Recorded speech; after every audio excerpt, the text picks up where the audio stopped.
Okay, this is your knee extension into resistance bands. So you're going to need a resistance band. This one's a loop, but it doesn't matter. You can use whatever. But one of the main things is you're going to need something stable to loop it onto.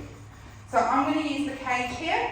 You can also use a door anchor or something really sturdy that because we're going to pull on it, that's not going to pull away.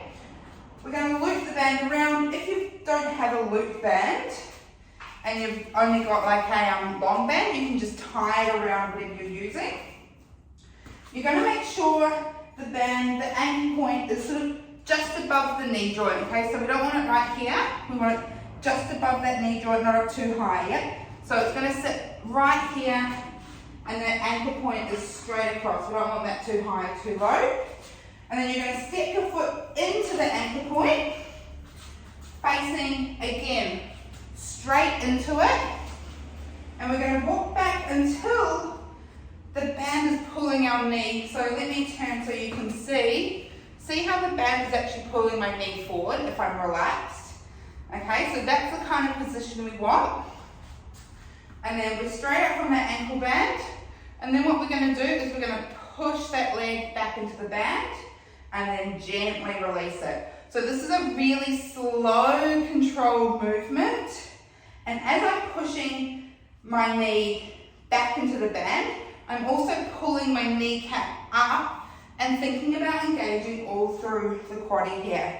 So if you can imagine my muscles as the knee's coming back, they're all pulling up. This is really strong, and then I gently let it go.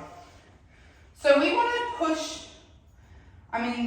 is probably not the correct word, but we do want to find that tension and go into the band, pull up the kneecap as much as we can. If we have hyperextension in the knee, it is fine to go into this position if you've been told so. If you've been told that it's not a safe position to be or for you to do, then you come into your straight alignment. But most of you will be able to use your full range. And what this is about is controlling that full range. Okay, so you can see my other leg's just a little bit bent, a little bit relaxed. I'm really concentrating, really nice and slow, pulling the band back, lifting up my kneecap, really strong. This is all really strong and turned on through here. You can feel with your hands if it's soft or if you've got some hard muscle happening there, and then controlling it on the way back. Making sure that knee, and that's why I'm going to be right in front of that anchor point, that knee is coming straight back and then straight forward. It's not sort of dropping in or dropping out, and we're not sinking into the hip. So I'll just show you on the other foot as well so you can get a good view from both sides. So you see this other foot here, this other knee, a little bit relaxed, so I can really concentrate on this foot here.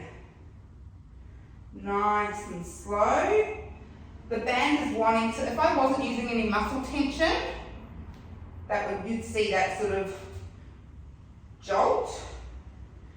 So we want it really slow and controlled. Slow in, slow out. And really important as we pull that band back, that we really pull up and engage all through there, and then a little release, a little bit at a time. So we're kind of turning that muscle on 0 to 100. It's not snapping straight on and snapping straight off, and we're in real control. That is the basis of this exercise. It's not about how far you can go, how fast. It's about how much you can control the movement from beginning to end, whatever your beginning to end looks like.